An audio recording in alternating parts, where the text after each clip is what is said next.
Hello and welcome to the Coaching Podcast, coaching for success in sport and business. Your host is Emma Doyle, the energy and high performance under pressure coach who is a world leader in unleashing human potential. Buckle up for this high octane session. Let them have it, coach. G'day everybody, Coach M here.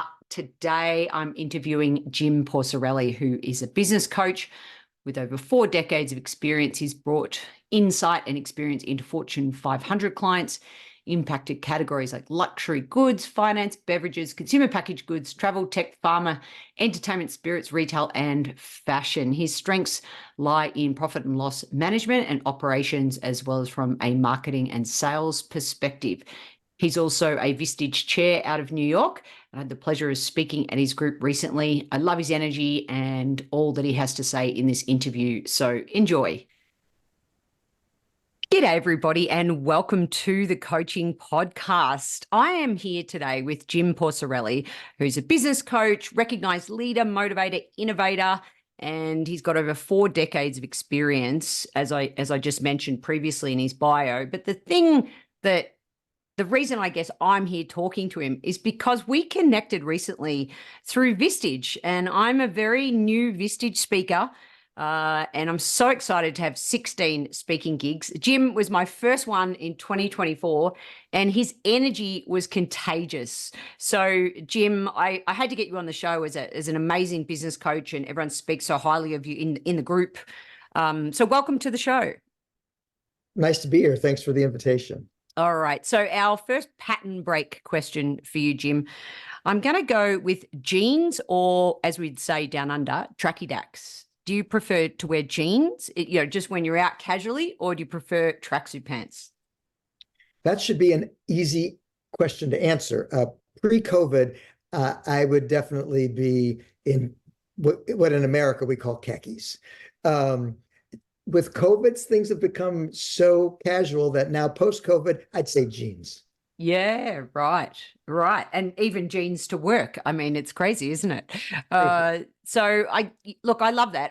The other thing that I love that I want to start with is just a bit on your backstory, because when we first met, you were telling me that you basically went down a legal, law school path, but that really wasn't your passion, and then sort of shifted into advertising. So could you I want to know that moment where you made that turn. Can you take us back to that backstory?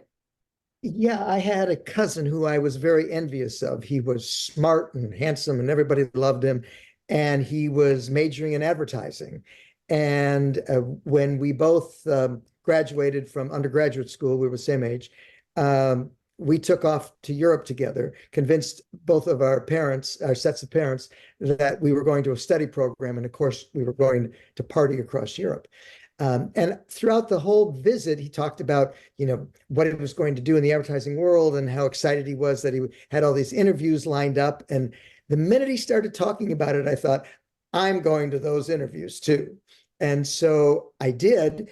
And the funny part of the story is, on the first week of interviewing, when we got back to New York, I got the job. He didn't. Okay. All right. Well, that's an interesting sliding doors moment. Did you feel like you let people down, like when you made that decision to change tracks? I mean, what if someone's listening to this, especially a coach or a business leader that's in, that they're thinking, I'm doing something right now, but actually it doesn't fire my neurology. I'm not passionate about it. How do you help people follow their passion and what it is they really want to do? Well, and everyone talks about this, but it's really quite true. When you pursue what you love, you're much happier and you're also better at it. But the one thing I'll add to that is, don't feel badly that you hadn't, spent your time preparing for it. For example, if you study English and you end up wanting to be a doctor, you didn't lose anything by studying English.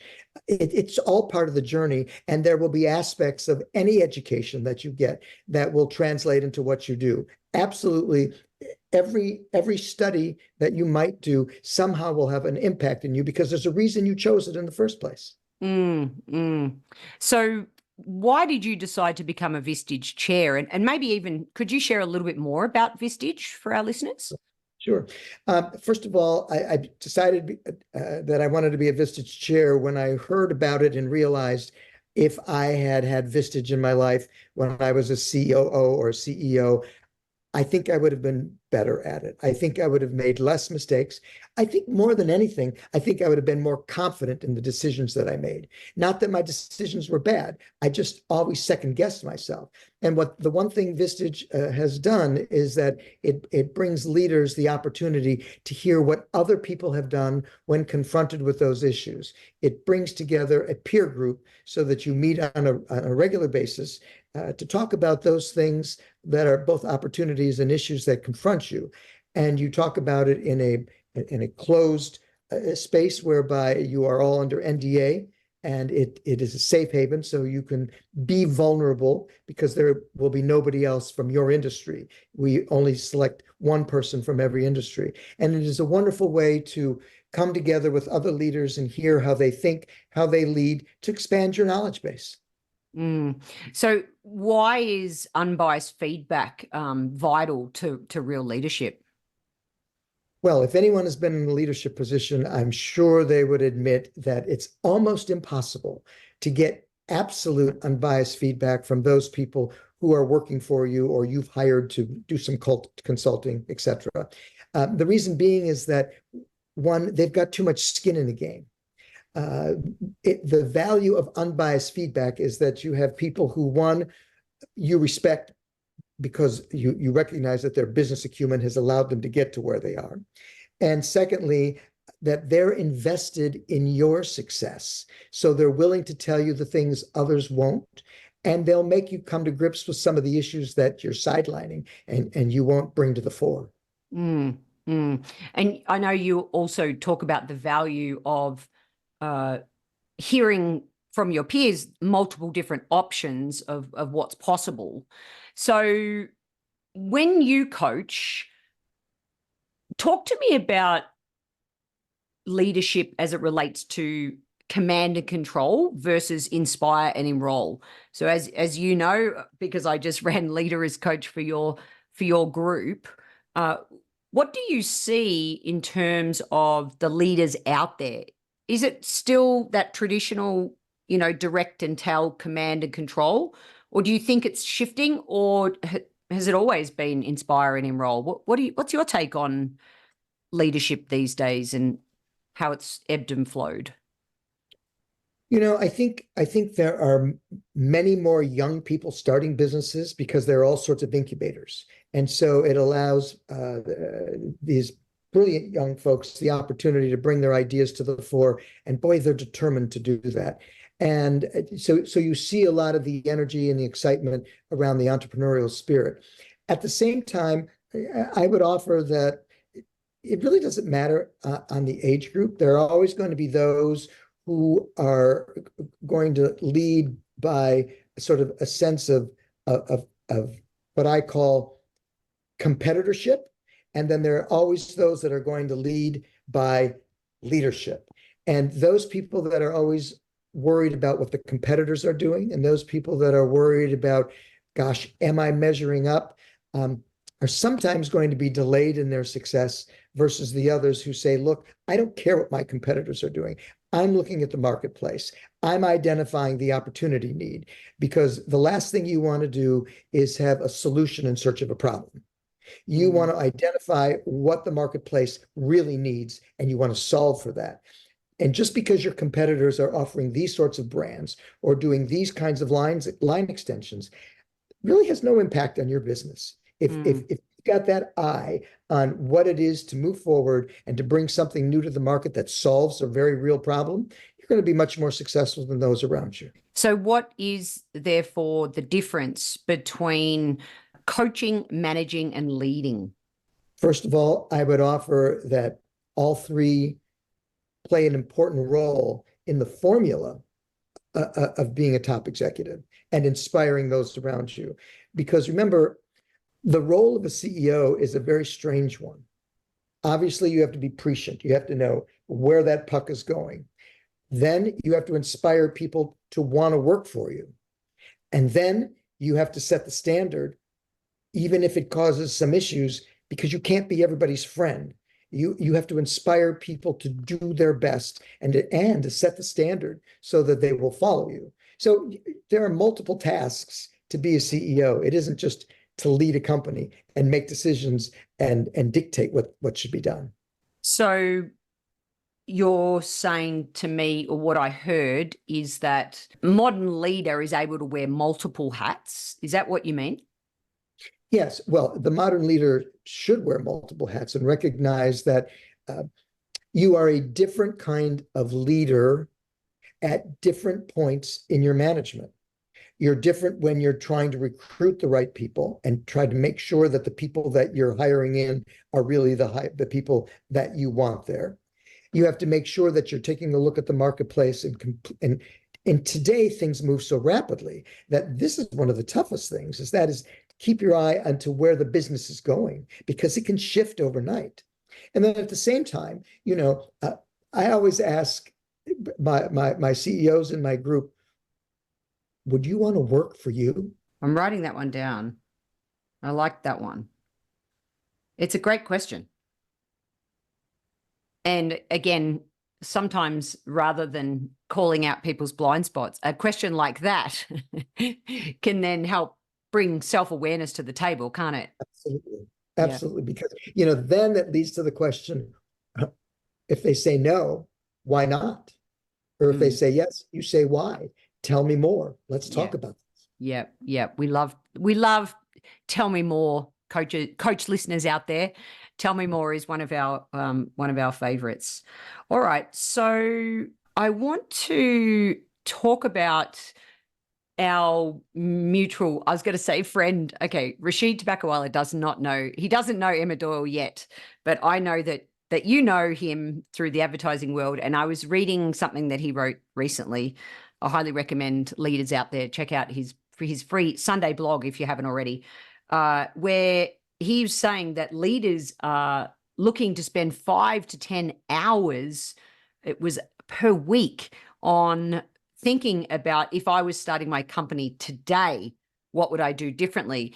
And when I was almost interviewing to speak at your Vistage group, I said to you, what makes a great Vistage speaker? And you said, well, Emma, the ones that come with the same slide deck over and over again are not moving fast enough. They're not moving with the times. And so I was like, oh, shall I throw my deck out the window?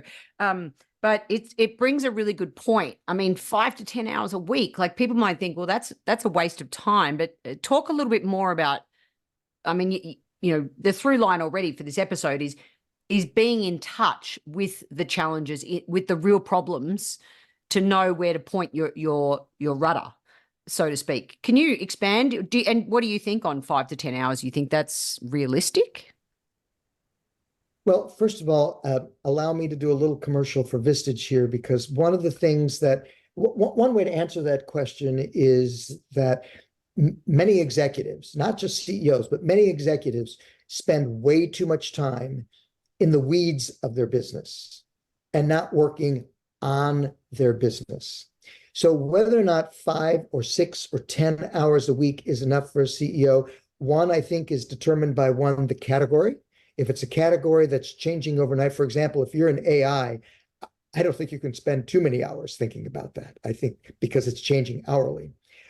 So first of all, you need to make sure that you schedule time on your calendar where you're not in the weeds of your business. The second thing is you need to look at your calendar and you need to determine those things that you've done last week that should have been done by someone else, that you should have delegated, so that you could spend time thinking about where you want to take this business, where the industry is pulling you, what are the new products that would enhance or augment what your offering is. So I would say that it's an individual decision determined by, 1, the category, 2, determined by the curiosity of the individual and how much research they like doing, and 3, how current they really are in their category. A lot of people, even when they've had a modicum of success, aren't very current because, hey, we're doing well. Our EBITDA has increased by 15% this year. Our investors are happy. That's not enough. You really need, look, things can happen overnight. We all know what happened to Sony when they thought that they owned the CD world, and people woke up literally in 24 hours and said, I never need another CD. I just threw my last one out this last trip home. I did get rid of I had this little mini car, and it still had a CD player. And I finally had to upgrade my car, and I had to say goodbye to my last CD. It was very sad. But yeah, no, totally get it. And yeah, super important. I think, the way of the future is definitely innovation and engagement. So on that note, I'll throw our season 6 question in around what disruptive idea, especially as it relates to coaching, do you think will change the way that we coach in 2030? First of all, there probably will be a lot of coaching that is done. And when I say virtual, I mean by not a human being. There will be so much around coaching that's developed in the next 5 years that AI will have a whole coaching division where people can tap in and say, how do I improve this component of my leadership? How do I open my eyes to things that I've been blinded to before? How do I overcome my insecurities? How can I quit being so introspective and look at the ways and consider opposite points of view? And people will have a greater confidence in what AI is providing, because there will be so many checks and balances by then that they will have state-of-the-art input. And I think that's probably very real. I also think it will be an everyday component of a leader's life. They will always check in each day about something or a question they have, so that they see that there are a myriad of options for them to consider, not just the easy way out.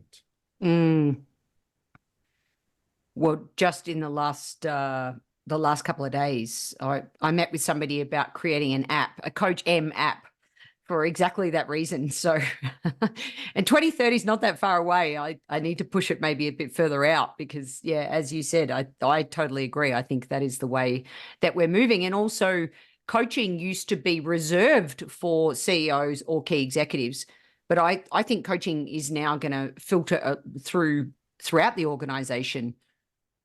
Yeah, it already has. In fact, Vistage has a series of programs.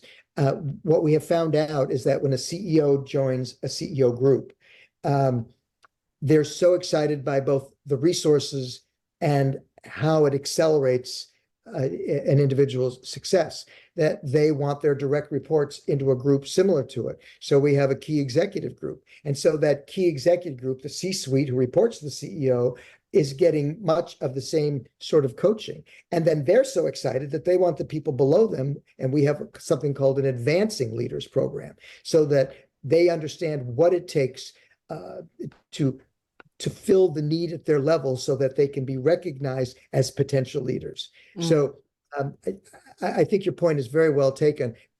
Coaching is no longer reserved just for the C-suite. Coaching now can help accelerate even the brightest but the youngest member of a team. So in 1 to a maximum of 3 words, what do you think makes a great coach? Well, they have to be current. They have to absolutely understand what's going on in the world, and that happens because they're curious. People need to make an effort to be intellectually curious, and not just say, I'm curious about the things that interest me, but they have to be curious about whatever's affecting the world. And then it's something that I've learned in coaching is they have to learn to be concise. How do you say the smartest thing in the shortest period of time? So people will listen. So how do you do that? By carefully considering the questions you ask. One, you ask yourself, what kinds of questions would I not want someone to ask me? And that's the question you ask, because you want to bring out something that is either underlying or integral to an issue, but isn't being brought to the fore. How do you, as a coach, tap into the resources to read the non-verbal cues? That's a great question. I don't think anybody is always good at that, but I think a key element that allows you to identify it is something that's very simple, and it's a very smart use of the pause. When you pause, people begin to think more about what they've said, and their sort of physical habitus changes, and you can see if they're getting more comfortable. Oh, that was good. I'm glad I said that. Or maybe I'm not. Body cues and facial cues can be very helpful, but you have to give people the time to do it and send that message. And so I've learned personally, the pause is one of the greatest things that I've had to try to perfect, and I'm getting better at it, I would hope. But every time I use it, I begin to see new and better things. A classic example of somebody I was mentoring, and I was observing them coaching, and this person was talking about how stuck they were, and they had a good vision for what they wanted, but they were quite stuck. And when the coach said, well, what have you actually started on? The person hadn't started on any of the three areas of the vision that they had for their life. And so the coach said to the person, well, how cool is that? You've got a blank canvas. You've got an opportunity to create your own, whatever you want to do. And interestingly, that was the coach's map of the world. Like, how exciting, like you got a blank canvas. And the non-verbal cues within the person was smaller and smaller, and more anxiety and more, it was sort of a misread on the situation that caused the coaching session to sort of go south. So how do we hold our assumptions and we talk about unbiased feedback, but we have all these biases that are there even subconsciously. Like, how can a coach learn to do a better job in this area? Because this has just happened the other day. So what are your thoughts on that? This is something that sounds very simple, but I don't know, maybe everybody else has had an easier time of it than I. I had to train myself not to think about the next thing I'm going to say. When you're speaking to me, I have to keep my mind blank. I don't want to think about what's the next point I want to make, what's the next question I have for you. I want to stop everything that I'm doing and listen so that I catch every cue that you're making. And if there's a delay in my response, the next point in time where I'm supposed to say something, that's okay. It's all right not to be a howitzer and always pushing questions at people or giving them recommendations. The hardest thing to go from being a CEO of a company to being a coach and a mentor is not to give answers about what they should be doing, but rather, how do you ask the most meaningful questions so that the person you're speaking with can come up with a resolution that works best for them? It's not easy, but you just summarized the reason why I do the podcast. It's a labor of love, but if I could summarize my why, that answer was my why. To help coaches, because it's not easy. And all these things we're talking about, I struggle to do them as well.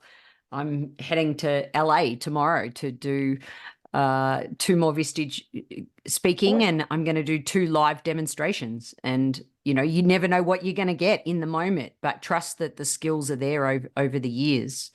So if you're listening to this and you're thinking, asking the most concise, curious, current question in the moment and pausing, it's not easy. So we're right there with you. All right. So you have a famous line that says, mindset is better than genius. I'm just going to pause.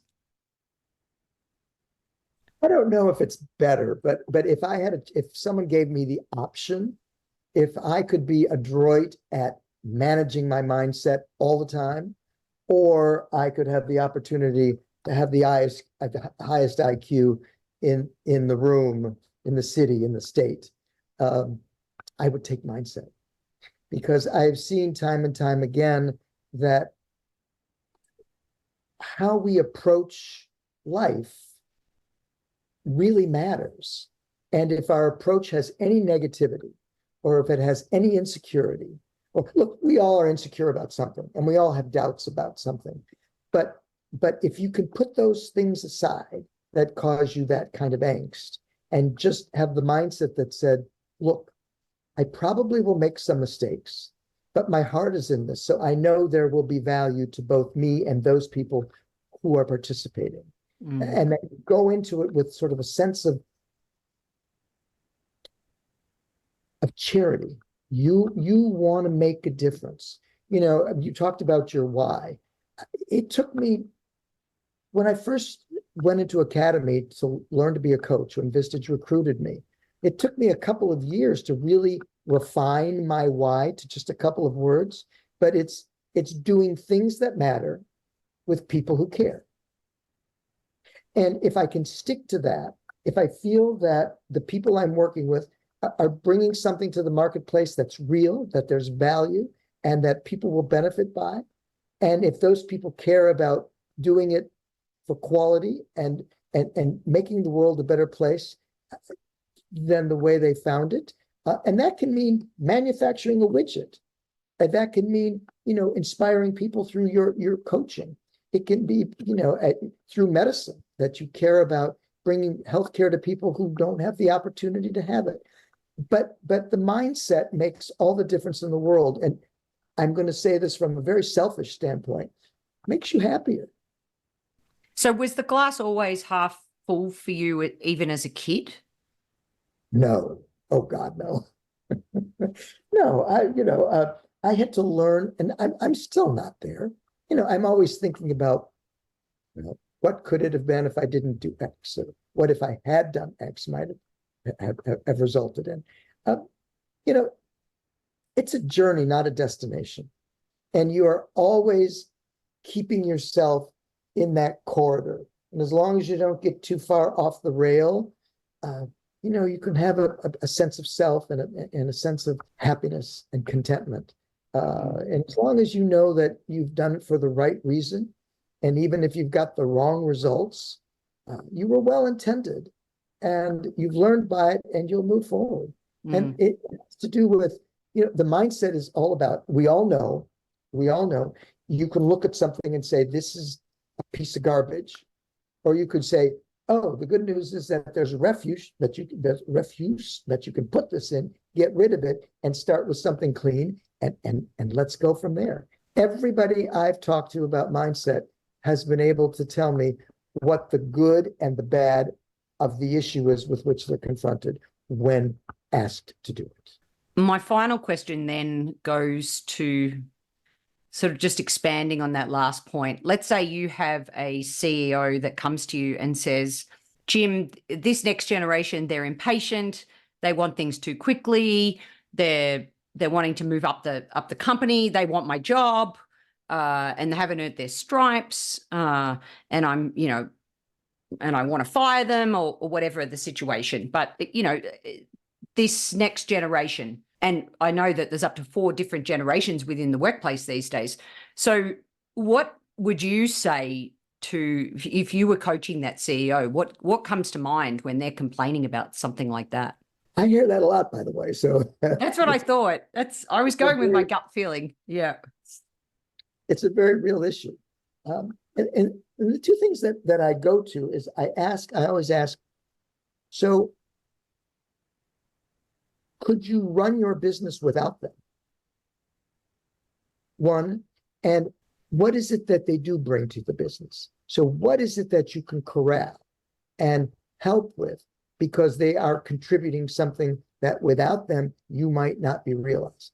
Because look, every generation before each of us has complained about our generation, and we're complaining about the next and the one after that. It's human nature.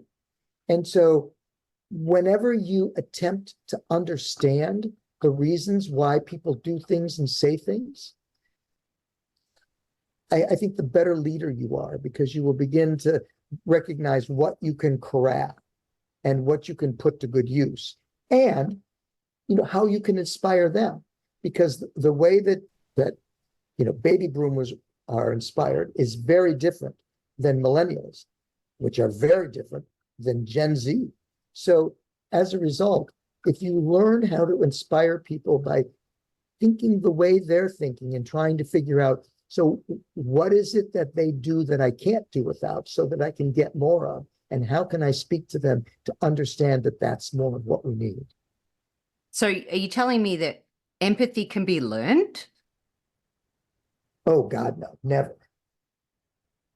It can be pretended. You can pretend to be empathetic.